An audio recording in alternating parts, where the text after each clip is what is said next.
चले गए जा चल चल अच्छा तलाशी करा इधर इधर पैसे काट के दो जल्दी कर दे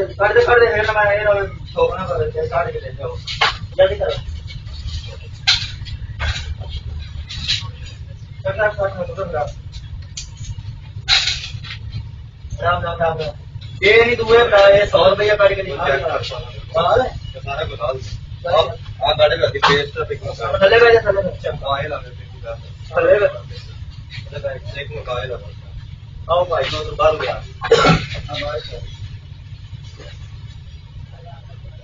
थले थले नहीं चले और ठोकना पूछे तो फिर तो बैठ जाना कुत्ती लगा चले गए पर मुंह कर करो सारे जने थले नो अब पर मुंह करके कुत्ती लगा तो बैठी बहुत आपको हमारा हमारे हां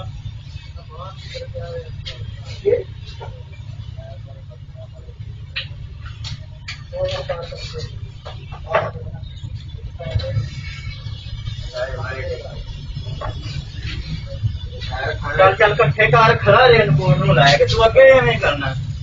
ਇਹਦੇ ਵਿੱਚ ਪੂਰਾ ਪਾਸ ਆ ਫੜ ਇੱਥੇ ਕੇ ਬਾਅਦ ਠੀਕ ਹੈ ਕਿਹੜੇ ਨੇ ਬੋਲਦਾ ਨਹੀਂ ਆ ਗਏ ਨੇ ਤੇ ਲੋਕਾਂ ਨੇ ਤੇ ਖੇਲ ਦਿਆ चलो ये हम के ऊपर चलो